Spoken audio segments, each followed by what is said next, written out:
So I'm Adrienne Dixon, Associate Professor of Education Policy, Organization, and Leadership, and also the Interim Director of the Center for Education in Small Urban Communities. And so happy to see you all still here. Midway through, we're really excited about what the buzz that we're hearing about Monday and Tuesday. I think today will be just as kind of invigorating, starting with our keynote. And I have a quick schedule clarification that I want to give for the secondary people in the afternoon. Option 3 is for you. The elementary coaches are, we assume that you'll be in the teacher narrative presentation. So and Brad is telling me yes. So whatever Brad says, I agree with. So the instructional coaches at the elementary level will be in the teacher narratives. There is a secondary English language session. And then for the instructional coaches, the secondary instructional coaches, we have 2 rooms, the Lincoln or the alma mater.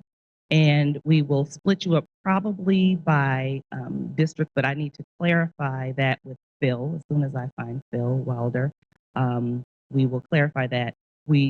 April and I have some things that we'd like to continue, so we're just trying to figure out the logistics of that. But that's where the secondary people, the instructional coaches. So that's the only change or not change, it's a clarification for the schedule. So our speaker, I won't go through the bio of our speaker. I just want to say that I'm lucky that I have really smart friends. I've known Eddie for a very, very long time, Dr. Edward Fergus. I flip up at Dr. Edward Fergus for a very long time.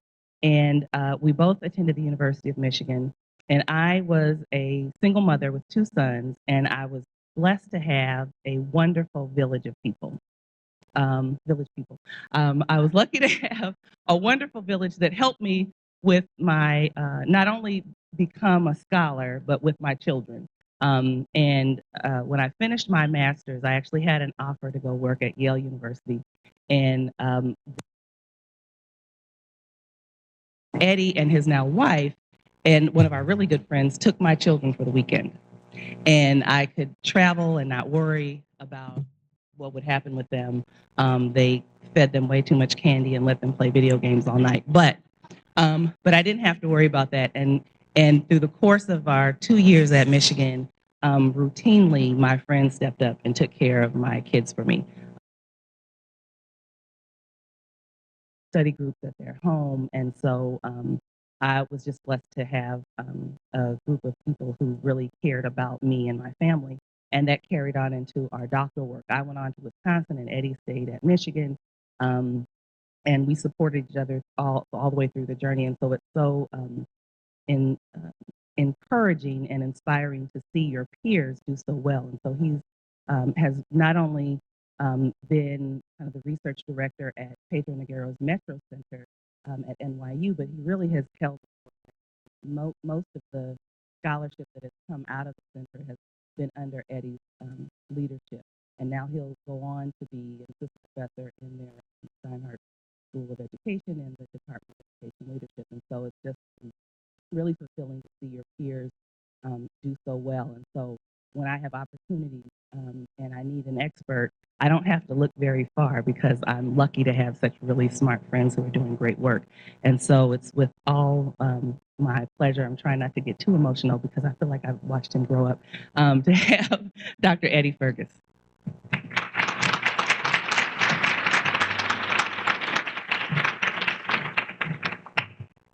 All right. Thank you, Adrienne.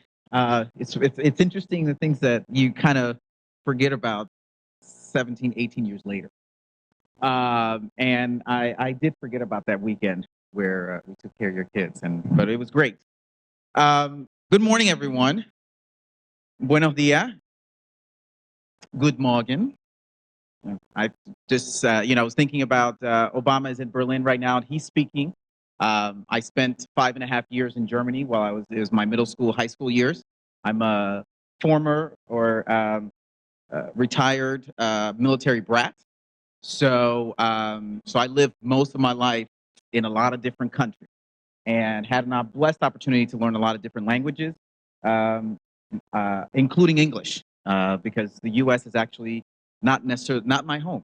I'm actually originally from Panama, so for me, English is my second language, and so I always start off by putting that as a context that I am an English language learner, always have been, always will be, and so if I take a pause, it's because I am translating in my head. Okay, so I want you to forgive me with you, and and because of the fact that I am an English language learner, language has always been fascinating to me, and words have always been interesting to me. So you will find moments where I will, as my kids, my kids are 13 and 9 now. They always say, "Dad, you always use very delicious words," and that's because I have always had to think about language because I've been existing in duality in my head and also verbally. So I want to put that out there as a caveat for this morning. Secondly, as Adrian mentioned, I am for the last 9 years I've been working at the Metro Center doing a lot of stuff, and I am and in that work, my primary work has always been 3 to 4 days out of the week. I am in a school across the country working directly with teachers, principals, and superintendents, and I have loved the heck out of it. It is probably the most you can't do. I always say, it's hard to be in an academic setting in education and not be in schools all the time. It helps it has definitely grounded me and humbled me in a great deal of ways, particularly as somebody who first started off, my first endeavor in education was as a social studies teacher in high school. So I will be transitioning over the summer into a new role as a professor in the education leadership department, which I'm excited about because I think over the last 6 years, particularly, the biggest crux of my work has really been around working with principals and superintendents. And I have loved the heck out of it, and I want to continue being able to do that from a new role. And definitely excited about that. And then the other piece that I'm also going to bring in terms of this conversation today is having just stepped down after 3 years as a school board member in my kids' school district. 26,000 kids, 75% Black and Latino, 85% free and reduced lunch, and we have a nearly this year actually we approached 80% graduation rate. And it has not been an easy journey. And it has been an exciting opportunity for me to actually work in schools and then sit on a school board. And those of you who are in education understand that that is not an easy place to sit. I'm very humbled, and so I will bring some of those sets of that experience into this conversation today. So, are we ready? Yes. Okay. Good. It is a gorgeous day outside. I am. It is. I this.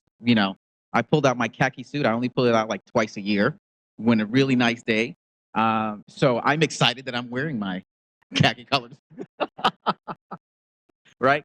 So anyway, of course, the computer starts.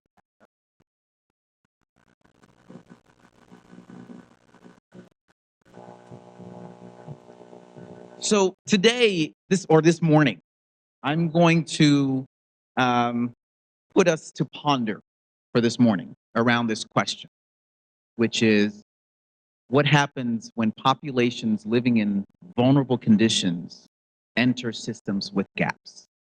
Now, I'm going to dissect this question. First, this concept of vulnerability. And I'm going to spend a little bit of time this morning actually defining sort of vulnerability, what that looks like, what that get experienced like. But in particular, what I want to unpack around this question is the first half of it, which is populations living in vulnerable conditions. A lot of the lexicon that happens is that we constantly talk about vulnerable populations, right? And the way we talk about it at our center is populations living in vulnerable conditions, because the reality is that we all live in vulnerable conditions. There's a lot of variations in terms of how we all experience that vulnerability, right? So I always say, I'm 5'7", and whenever I'm in a room with, folks who are 6 feet and taller, I'm in a bit of a situation of my own vulnerability being represented, right? And it's always peculiar because my younger brother, who's 7 years younger than me, is 6'1", right?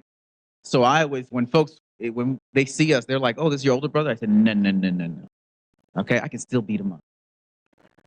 Right? But when we talk about vulnerability, we have to recognize that it's the conditions surrounding the individuals that help construct the level of that vulnerability. Okay? Because if we slip too much into the idea that the person is vulnerable, constantly existing in that vulnerability, we have the potential of having this slippery slope of constantly seeing the individual as at risk, in disrepair. And what I like to focus in on is what are the ways in which that the conditions that are surrounding the individual exacerbate certain levels of vulnerability, right? And we have to be conscious of that. We have to be able to recognize that we take care of each other. You know, I constantly talk about how whenever I travel with my wife and we stay at a hotel, she always says, you know, the room has to be away from the exit. It has to be on a higher floor. And why is that? Why is that? Why do you suspect? Safety. As a woman, she has to think about safety in ways that I never have, ever, right? We may exist in the same types of conditions, but certain certain types of environments and experiences really raise up the types of vulnerability that she may encounter, and that's very different lived experiences that we have, and she has to traverse her life recognizing that. As an ally, as a partner, I have to recognize how do I create cultural safety such that she can also rely on me being a point of safety in terms of that work, right? Because she has to live with that vulnerability. That's never going to walk away, but that's part of her reality, right? The second part is when we enter systems with gaps. So I'm going to put it out there, okay? Bless you. After specific, especially of the last 12 years of working directly in schools, and working in a lot of different districts, working in persistently low performing school districts, in suburban school districts, and rural school districts. I even had an opportunity to work with a superintendent of the highest performing school district in New York State, who, in terms of wanting to help to deal with their gaps. And I realized over this time, all this work, I realized that all of our education systems have gaps. So I want us to acknowledge that we have gaps. Let's not argue about that. Let's acknowledge and feel comfortable in the fact that we got a gap. Now, the gaps exist in multiple arenas and they get exacerbated in different ways. But my concern becomes what happens when you have populations who live in vulnerable conditions enter systems with gaps, right? And the concern, and I'm going to talk about a particular project that I've been working on, particularly for the last 9 years, is what happens when you have those two forces coalescing with each other, right? So you have populations from living in vulnerable conditions entering systems of gaps.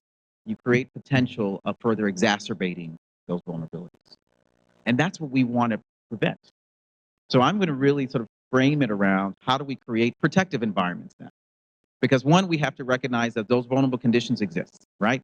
So for example, we will talk a little bit later about what types of vulnerabilities, but we recognize that your kids in your surrounding school districts, some of your kids are showing up with experiencing social conditions of poverty. That's a reality.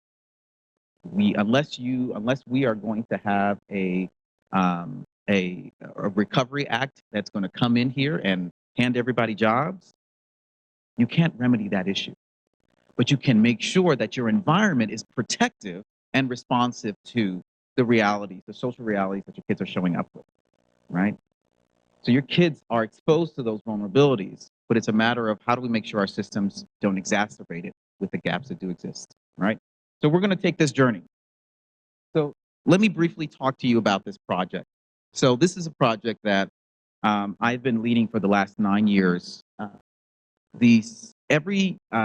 In 1997, with the reauthorization of IDEA, the Individuals with Disabilities in Education Act, the feds started really clamping down with state education departments stating you have to address disproportionality or overrepresentation of racial ethnic minority kids in special education and suspension, right? It's the concern of there are too many kids who are ending up in special ed. And then on top of that, of those kids who are ending up in special ed, too many of them are ending up in what we call the most restrictive environments. Every state had to come up with a plan to address it. In New York, in 99, the state legislature said, okay, we're going to deal with it. We're going to identify every school district that it has overrepresentation, right? So in 2001, when the first notifications went out of the 756 school districts in New York State, over 600 of them were identified as overrepresented, demonstrating overrepresentation, right? So as you can imagine, what in the world are they going to do now, right? And state education departments are really good at identifying problems, really struggle around figuring out how to fix it, right? But that's not their problem. That's your problem. You have to figure out how to fix it. Well, one of the strategies the New York State said is we don't have the expertise, we got to build it. So what they did is they put out an RFP. Our center was awarded the grant to work with every school district that they cite for overrepresentation of special education suspension. Now, you may say, well, that's a very particularized problem. Well, no, it's not, because overrepresentation of special ed and suspension is a symptom, right? What are the things that we know are interacting or leading to special ed? The referral process. Do we got the interventions when kids are struggling? Do we have the right interventions, right? How many of you sit at times like, I really have tried my best to figure out what I can do for this child. I just don't know what else to give them. Who can I talk to? How often do you all experience that, right? How often do your colleagues experience that? I always reframe the question. If I make it about you, very few people raise their hand. If I make it about your colleagues, everybody raises their hand, right? Oh yeah, my colleagues, they really struggle around it, right? And that's part of our reality.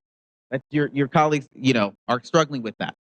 So what we've learned over the last 9 years, and part of what we do, and is that we've been cataloging what are some of the causes that have been plaguing the world. We know that we understand the symptoms, but what have been some of the causes? So this is what this little half wheel represents, right? So as an example, one of the key areas that we identified as struggling as causes included the instruction, curriculum, and assessment. Okay, which you could say, oh, that's just so big. That's such a big arena. Well, there's very distinct areas that played a role. What we were finding is that on the assessment side, for example, right, where kids were being recommended for further evaluation was based on an absence of teachers and administrators knowing the right type of diagnostic assessments to know where's the problem lie, right?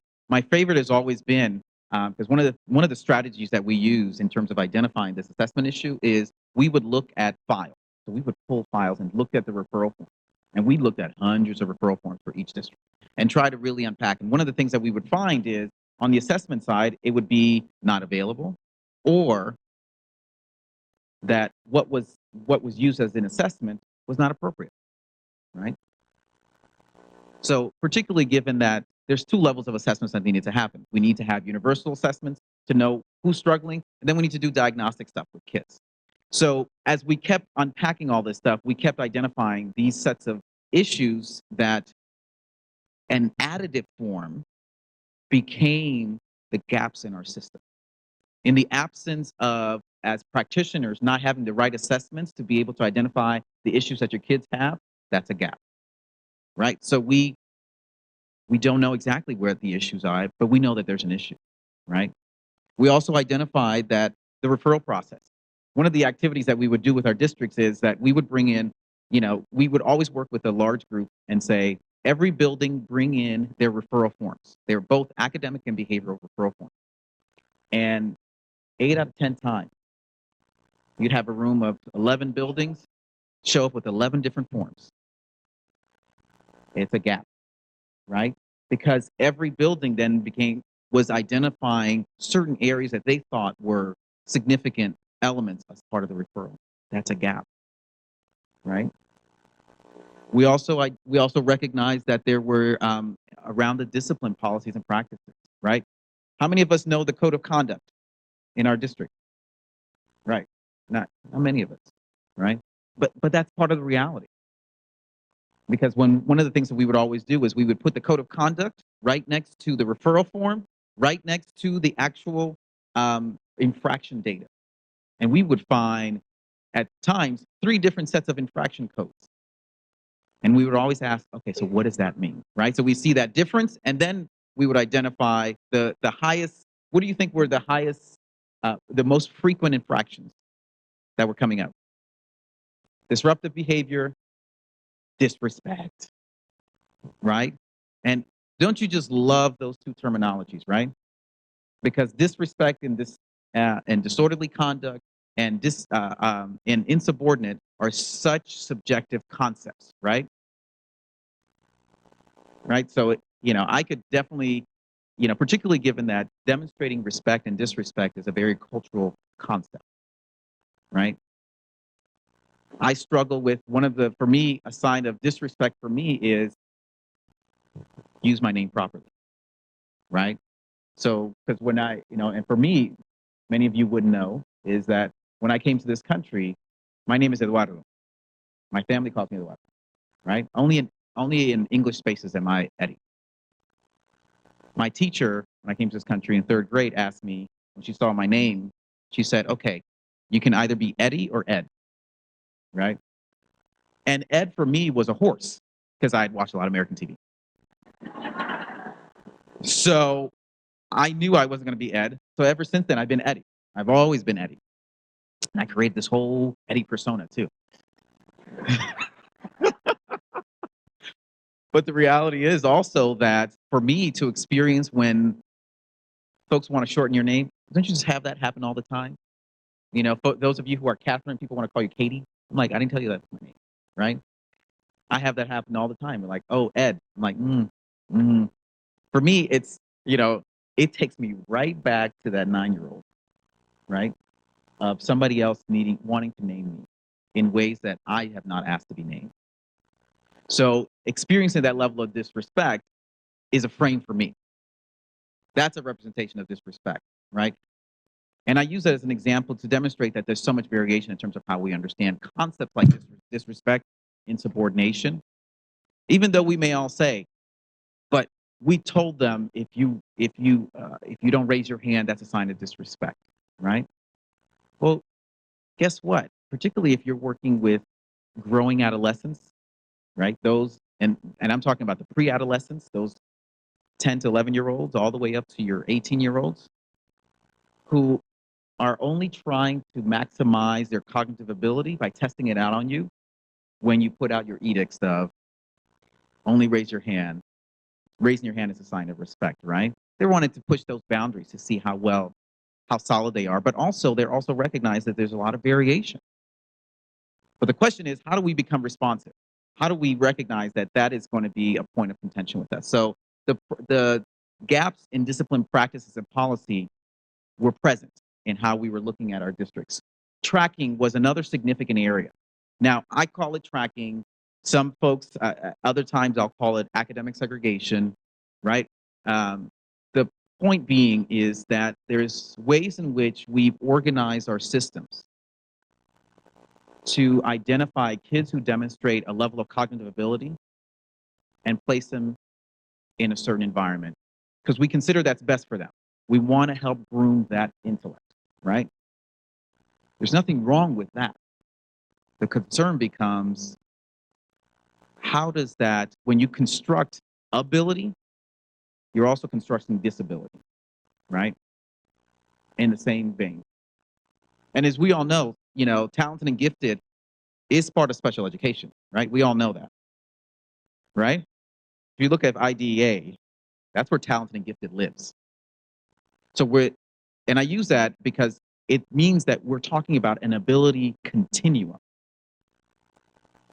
And how we construct tracking talented and gifted, honors, AP, is a matter of not about having those things, but rather how do we construct a lack of opportunity and access for others based on who ends up in there, right? I'm starting to work with a school district back in New York that was cited by OCR, the Office for Civil Rights. And well, you all probably familiar. There are times where there are offices in the U.S. Department of Ed that you really don't want to interact with. OCR is one of them, right? One, because they're very public about everything, right? Two is because they're all about monitoring, right? So what's fascinating is that the data is very paramount. It just definitely demonstrates to them that they've had a particular pathway. This particular school district, their school district is about 30% white, 70% Black and Latino. 80% of the kids in the talented and gifted pipeline that they have, and their data says it, are white, right? And what I found fascinating in having met with the school board members, they said, well, we gave them access. It's not our fault that it's ending up this way, right? Well, you know, part of recognizing the reality of that is, one, that the numbers have to give us an opportunity to ask the question, how did this actually emerge? Because this doesn't happen by accident. What are the chances that in this school district, that among the 30% of the white kids who are in that district, that so many of them are so gifted ending up in those types of programs, right? What are the chances? Or the inverse, right? In other districts that have overrepresentation of what I love to see is English language learners ending up in special ed, right? What are the chances that you would have so many L's ending up in special ed in your school district? Statistically, what is the probability? I have one particular school district that I work with that is in the same town as an Ivy League school. And I remember when we were doing our processing, looking through the data. And I remember the bilingual coordinator for the district said, as we were looking at their L data, and her response was to the group, and this is the L coordinator, the bilingual coordinator for the district, was, well, the reason why there's so many L kids in special ed is because part of Latino culture is that they listen to music loudly. So the kids have lost hearing, so therefore they have linguistic developmental issues. This was in front of a group like this, and I looked over the superintendent and I was like, oh wow, we got a lot of work to do. Why? Because the concern was we took a concept of what we presume the population is all around and began to apply it and making a causal relationship. Listen to loud music, deafens you, you can't learn English, right? I love that. And as an L person who also listens to loud salsa music and merengue and bachata, right? I said, look, I may be hard of hearing, but I can still learn, right? Right? Because, and say that to individuals who have lived with hearing impairments, right? The idea of, well, that's what's causing your inability to learn. No, right? It's that causal relationship is not so clean. So the last two, teacher and administrator expectations and misconceptions, which is that one, and the cultural dissonance, which I'm going to spend a lot more time actually this morning talking about.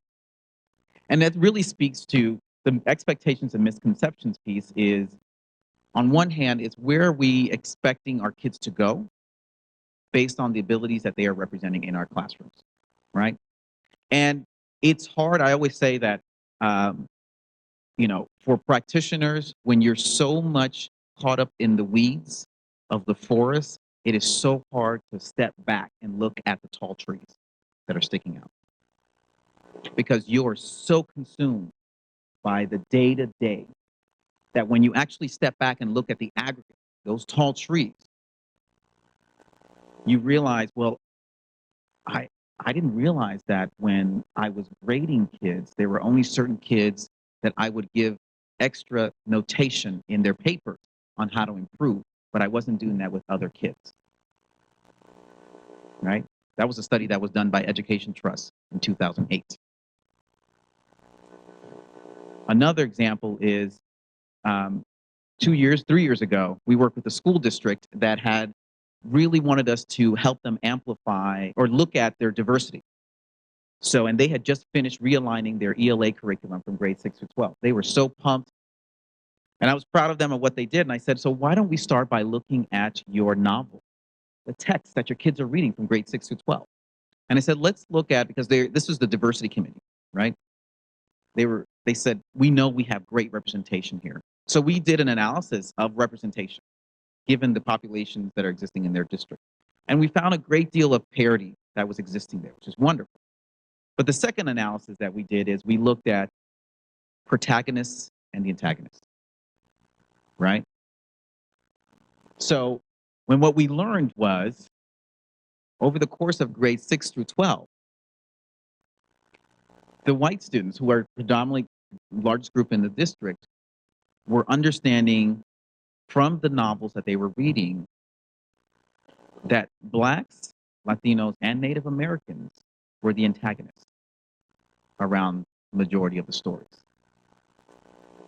And of course, when we brought this analysis back to the superintendent and back to the committee, they said, well, what the hell do we do now? We don't know what to do now. So, and I say this with all love, and I said, this is going to be hard for your ELA committee and your English folks, because it's going to mean, what are the points in which we start tweaking the types of novels where there's an attention to who's the protagonist and who's the antagonist. We know that representation matters, right?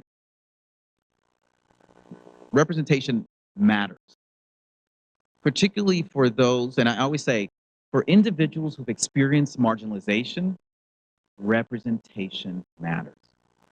I need to be able to not only just see myself, but see something that I can relate to at a certain level. But I also need to have stories that allow for me to consider a variation of lived experiences, right? I remember doing a study of single-sex schools, and there was a set of schools that they were doing the Harry Potter series. This is all Black and Latino boys' school.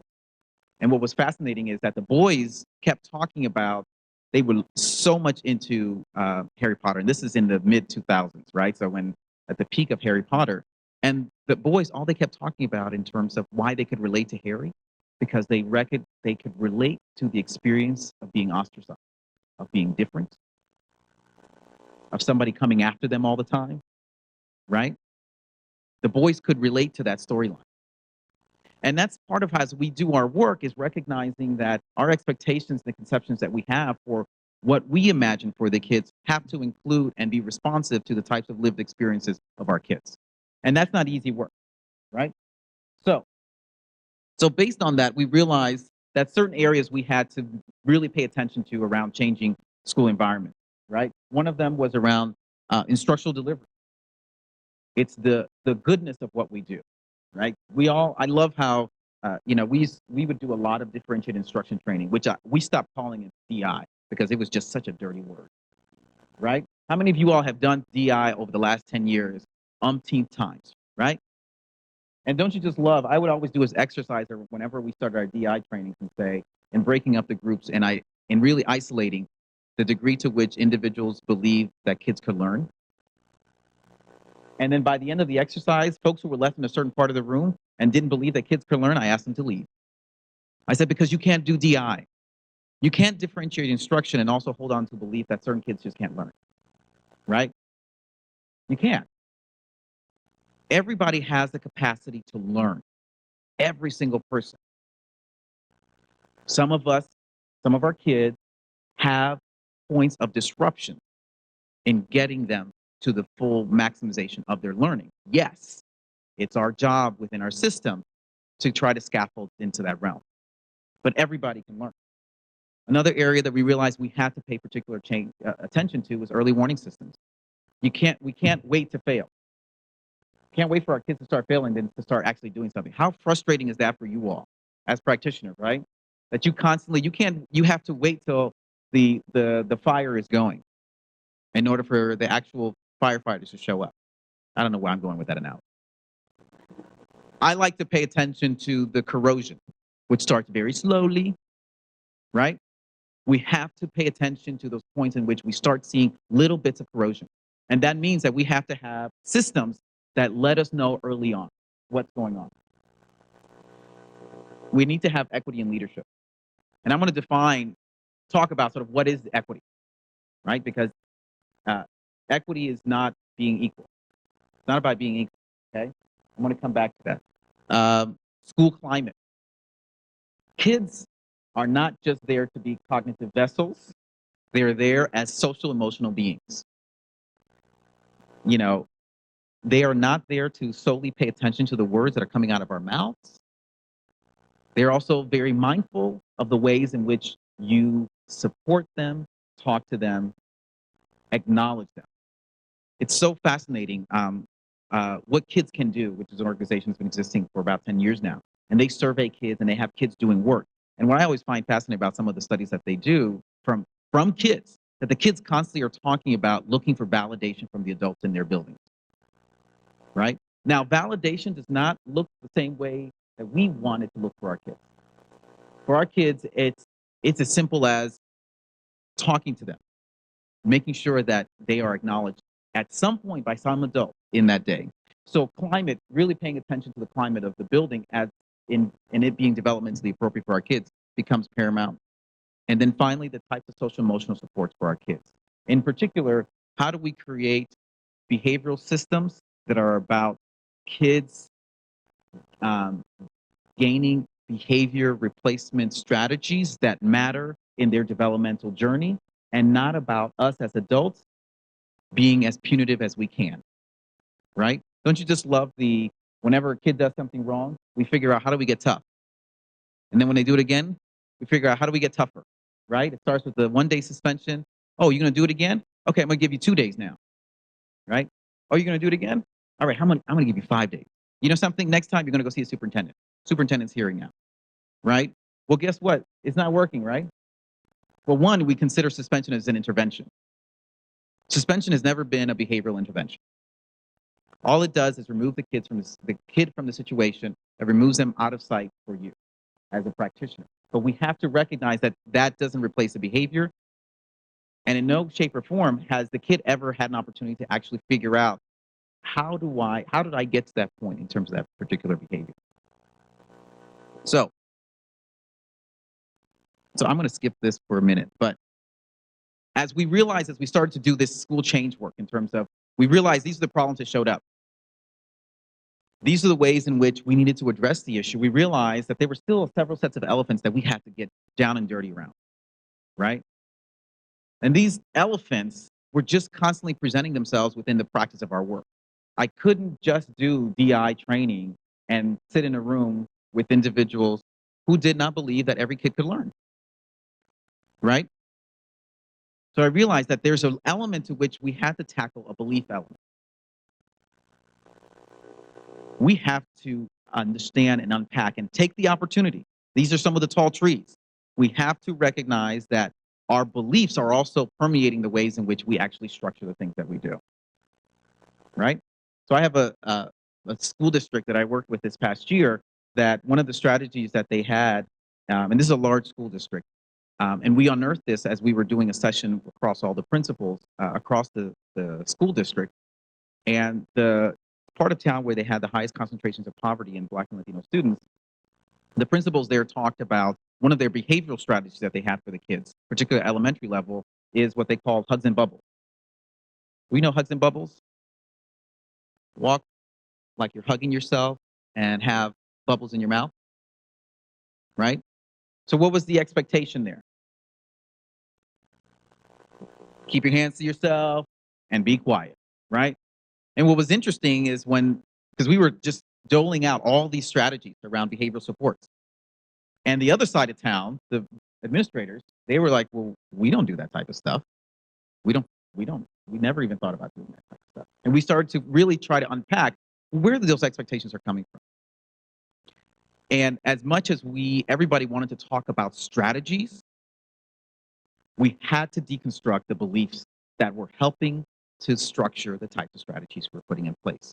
So how often are you always thinking around, particularly those of you who are in the classroom, learn about a particular strategy and always wondering, well, where does that come from, right?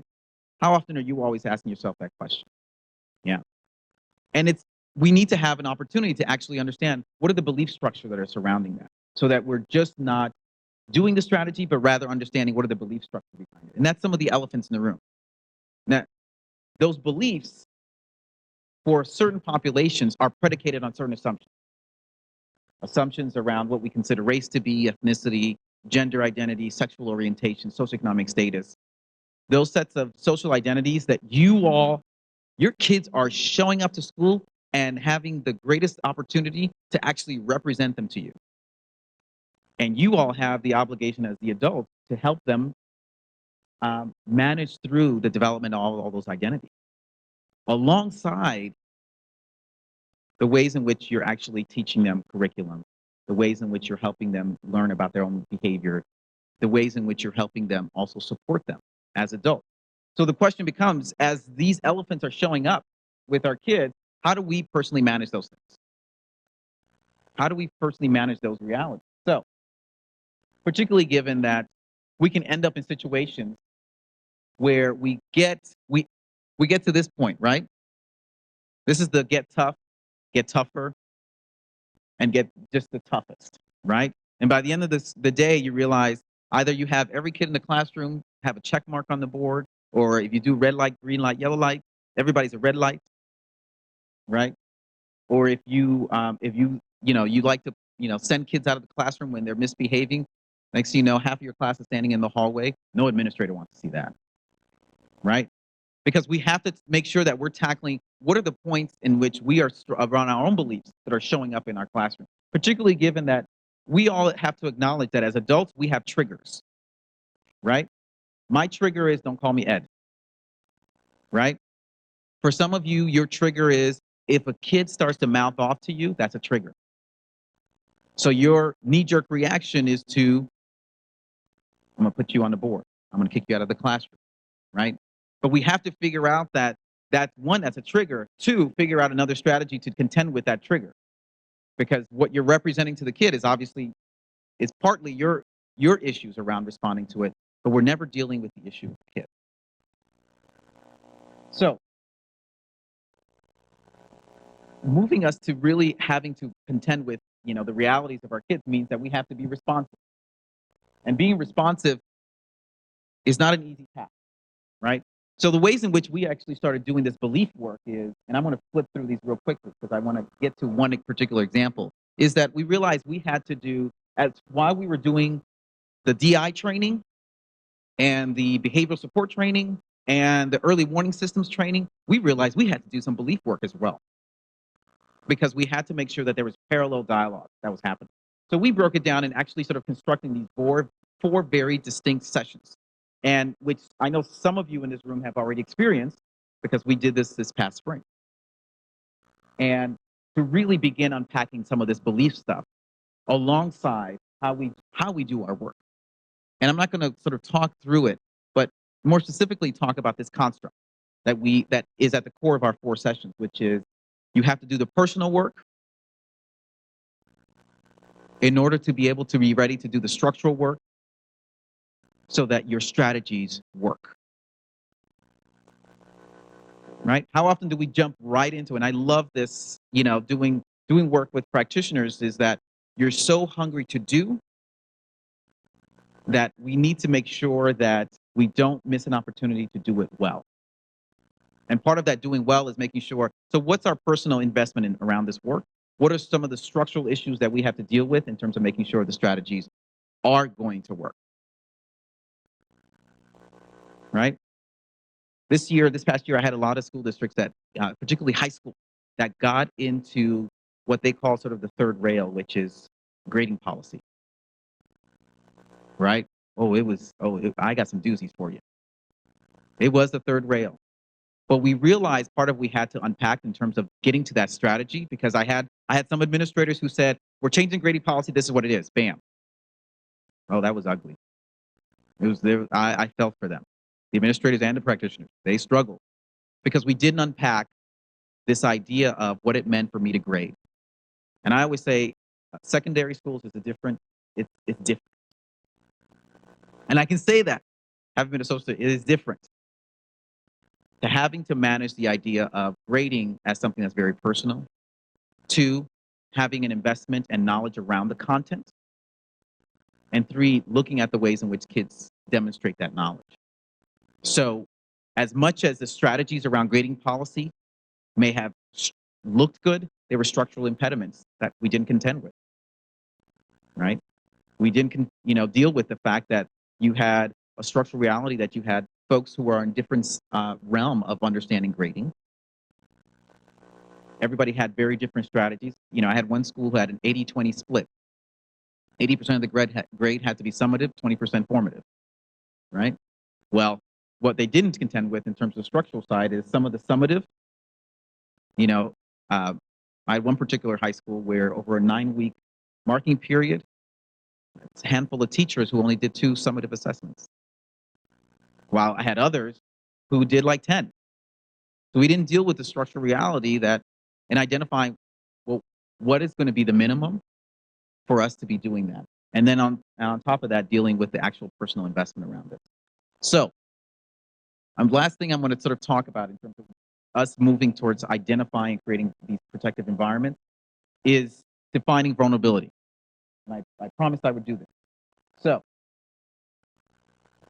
Margaret Beale Spencer, who's been doing this work around vulnerability, is a developmental psychologist. I love her work, and she really pays attention to this idea. And so we've been using it within the sphere of education, which is the idea that every person has a risk and protective factor surrounding, right?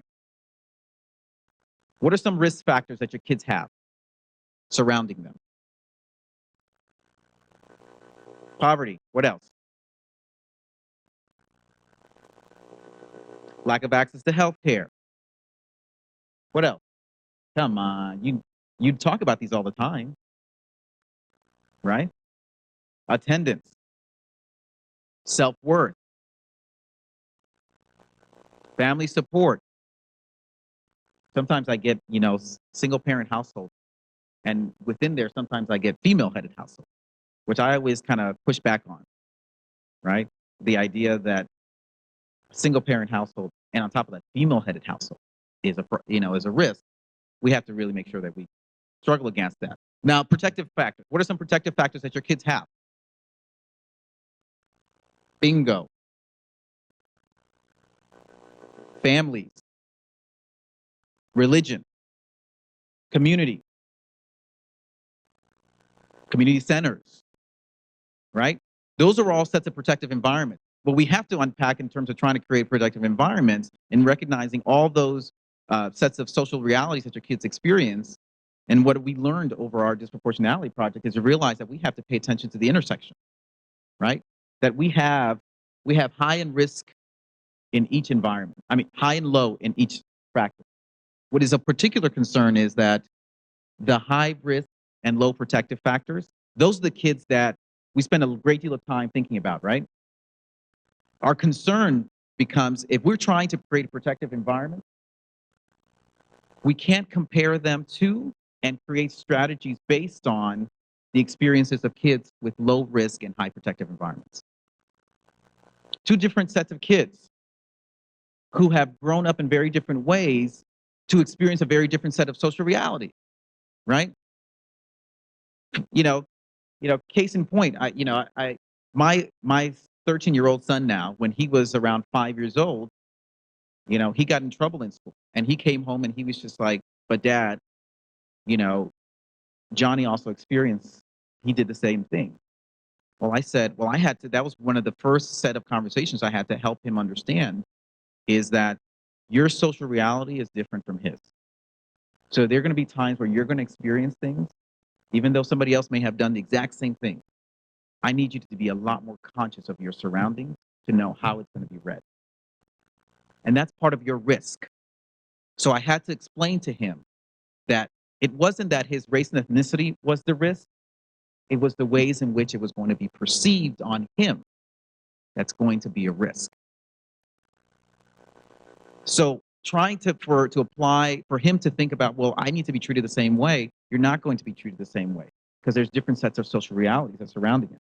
And our concern is, as we work with our high risk and low protective factor kids, we can't use the same strategies that we're using for our low risk and high protective kids. They've emerged in very different ways, your set of kids. And your kids have created different ways in which for them to be, right? So as of late, there's been a lot of research that's been coming out talking about the idea of poor kids need to create a level of grit and perseverance and resilience. And I'm fascinated by the research that Duckworth is doing. I appreciate the research, the report that the Chicago Consortium for Schools Research came out with several years ago. MDRC came out with a similar report back in 2004 in stating that kids who are coming from those types of conditions need to demonstrate or need to develop grit, perseverance, and resilience. What is absent from that dialogue, and this is where it's the disconnect, it's taking that strategy of, so that's what's helped the low risk, high protective kids be successful, is recognizing that grit, perseverance, and resilience is a different experience and a set of social realities for kids who've experienced marginalization, right? So the type of grit and perseverance of a kid who's living in poverty that they have to demonstrate in relation to a kid who's growing up middle class and upper middle class is very different, right? It's very different grit. We can all embrace the grit, not grits, the grit.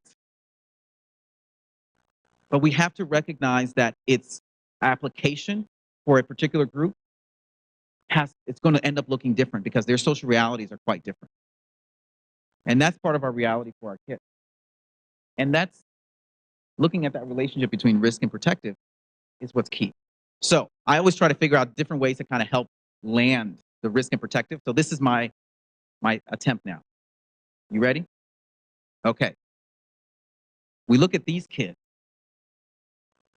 and we try to give them the strategies that we gave these kids. And we hope that they don't behave like these kids. But we'll manage it if they end up like this one at times, right? And the concern is each quadrant of kid has developed a very, very different sets of social reality in terms of how they come to become protected. So in our work, we have to make sure that we're always looking at that intersection between protective and risk in order for our kids to be the type of successful kids that we want them to be. Now, I'm going to show you, this is the last thing I'm going to show you. I'm going to show you this video to really help land this idea of what does it mean for us to really create a protective environment when we're thinking about kids who experience risk and protection, or risk and protective factors in school environments. And I think that it'll help to make sure that we clearly understand that there's a lot of work that we have to do, but it's work that is multifaceted, it's work that's personal, and it's work that's structural. So it's not just you, right? One of the things that I love about what you have organized here around your Chancellor's Academy is the recognition that there's personal work that you have to do. There's structural work that you have to do as well. Now, not often do you get an opportunity to actually do some of that structural work, right? How often do you get an opportunity to actually sit back and analyze the tall trees that are happening across your district and weigh in on, if we don't fix those structural issues, I can't implement my strategy in appropriate ways, right? If we don't look at the ways in which, I had a district that one of the suspension categories was truancy. Well, they had a high truancy issue. So guess what was happening? The kids who weren't showing up for school now were legally not showing up for school, right? So we had to figure out another way to deal with the truancy issue without it quickly leading to suspension. Another school that we just finished doing their behavioral analysis a month ago. This is a high school it's a small high school, 364 kids in the building. You know, and remember the small high school movement during the 90s and 2000s? It's like, oh, we need smaller buildings. I love this, you know. So this building, 364 kids, and we looked at their behavioral data, and they had 5,000 behavioral entries. I kid you not. I had my research analyst do that 3 times. I said, well, you got to do that count again. Out of the 364 kids, 342 of them had at least one, right? So we said, well, there's about 20 kids who you all just aren't paying attention to, right? Right? The concern becomes in terms of what are the ways in which we, you know, our systems are operating, and recognizing that, one, we had the system of within, particularly in that high school, of having the system of providing supports, of identifying the problem, right? So they had in their code book, they have truancy, but their highest issue was kids out of uniform. Oh, I'm sorry. Is that familiar? The kids out of uniform, my favorite part of it was that kids out of uniform would get detention. Kids who don't show up for detention get suspension, right? Remember the get tough, get tougher, and then tough. But nowhere within there were they mediating the out of uniform struggle, right? Why did you continuously have? So what ended up happening, why the majority of those 5,000 stemmed from kids being out of uniform and the kids not showing up for detention, right? So 342 kids were being touched by adults because they couldn't get to detention and they couldn't put on a uniform properly. We have to figure out ways in which, as we're thinking about our vulnerable populations, that we do construct environments that are responsive to them, that are protective. So I'm going to show you this quick video as an example, and then we're gonna wrap up. Okay? All right, we ready? Okay, is that a yes? Okay, good.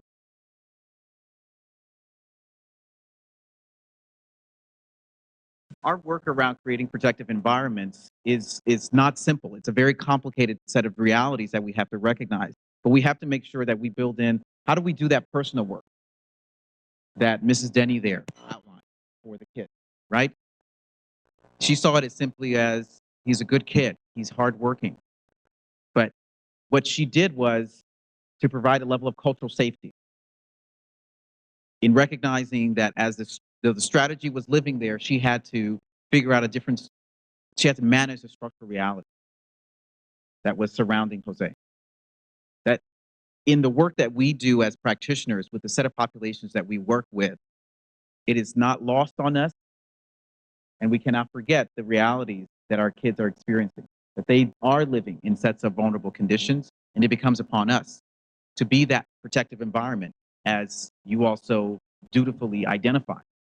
We are the protective environment for our kids, but it's a matter of how do we make sure that we do that work on a continuous basis. That protective work is uncomfortable, it is slippery, it is ugly, because we also have to face some of the structural outcomes that are existing within our work. Structural realities that I know many of you are facing in terms of recognizing that some kids are getting further along than other kids. Some kids have access to certain things and other kids don't. So how are you going to do this work around being protective? And that's the challenge I leave you all with. Thank you.